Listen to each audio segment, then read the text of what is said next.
आपण पाहत आहात महाड तालुक्यातील लोकप्रिय न्यूज चॅनल माझे महाड। आता विषय मी आता क्लिअर कट सांगतोय मंडळी।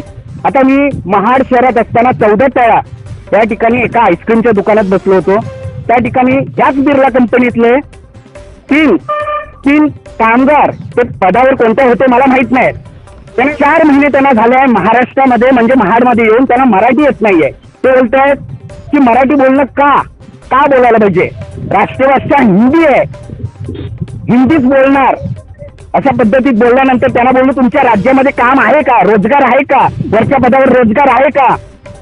आणि ते बोलतात का आहे ना। मग बोललो तुम्ही तिकडेच जा ना, इकडे काय येतात? आमच्या महाडच्या पुत्रांना म्हणजे भूमिपुत्रांना रोजगार मिळेल वरच्या पदावर। मात्र तसं काही नाहीये। ते बोलतात की आम्ही इंडियामध्ये राहतोय, भारतामध्ये राहतोय। अरे हा प्रश्न आहे तो राज्याचा, राज्यामधला महाराष्ट्र राज्य। तुमच्या राज्यामध्ये कुठे रोजगार आहे सांगा मला।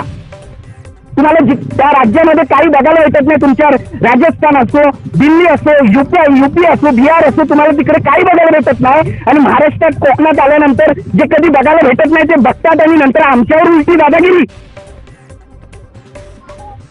तुमच्यामुळे महाडच्या भूमिपुत्रांना रोजगार भेटत नाही वरच्या पदावर। आम्ही बोलत नाही हेल्पर कोणालाही घ्या, पण वरच्या पदावर आमची मुलं देखील, आमच्या भूमिपुत्रांनी देखील शिक्षण तेवढे घेतलेलं आहे। तुम्ही वरच्या पदावर रोजगार देत नाहीत, मात्र परप्रांतांना मराठी लोकांना लगेच तुम्ही वरच्या पदावर रोजगार देतायत। हा योग्य आहे का? अन्याय केला जातो आमच्या महाडच्या भूमिपुत्रांवर आणि मानगाव कोल्हापूरच्या भूमिपुत्रांवर। इतकं शिक्षण घेऊन ते शिक्षण त्या लोणचं घालायला ठेवायचंय। अनेकदा बघतोय या ठिकाणी अमराठी शिकलेल्या मुलांना तुम्ही वरच्या पदावर घेतलं जाणार, तर आमच्या महाडच्या भूमिपुत्रांनी नेमकी करायचं तरी काय? आणि ते बोलणार राष्ट्रभाषा हिंदी।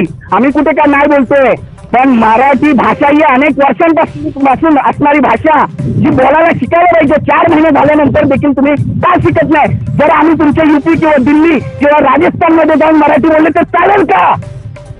म्हणजे अजून एक विषय बोलायला बघतोय तो म्हणजे लाभतो आमाचं भाग्य बोलतो मराठी।